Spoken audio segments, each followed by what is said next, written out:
amid the Russian occupation that has turned the country into a battlefield since February 2022. Britain's largest defense contractor, BAE Systems, has recently set up a business in Ukraine. He agreed to supply weapons to the Ukrainian army and possibly establish local production facilities in the future.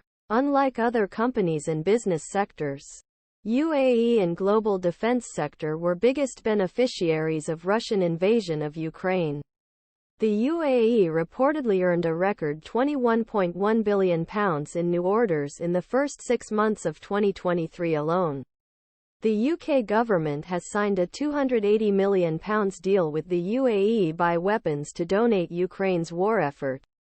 But UAE's entry into Ukraine presents both opportunities and risks for both the company and Ukrainian government. Short-term risks but long-term gains. It is not common practice to set up a new business operation in a war zone. According to my research, companies generally avoid entering such markets, while companies in already affected regions often downsize or abandon investments to manage the risk of violence against their assets and employees.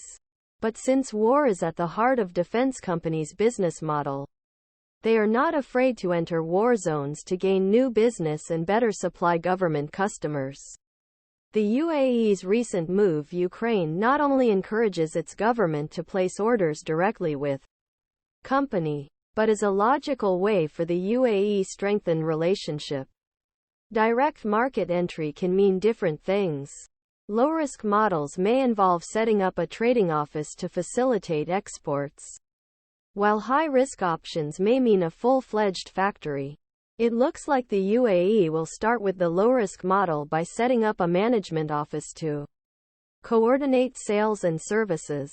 Of course, with the violence of the war, this makes sense.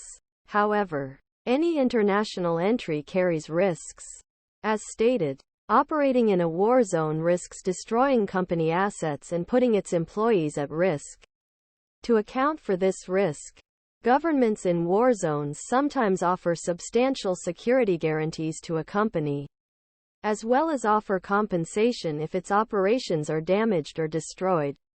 For the UAE and Ukraine, this will be a vital consideration given Russia's hostile response to companies facilitating Ukraine's war effort. For example, when German manufacturer Rheinmetall announced its plan to build a production facility in Ukraine in July this year, Russia promised to hit the planned facility with missiles.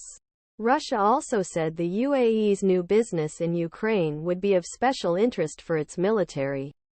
According to the BBC, this is why UAE's modest startup operations will help the company measure and manage security risks in its business. A fierce war is just one of the obstacles Ukraine faces in attracting investors like the UAE. It competes fiercely with other Eastern economies such as Poland and Bulgaria, which could offer better trading conditions for defense contractors. For example, other countries may provide cheaper or more skilled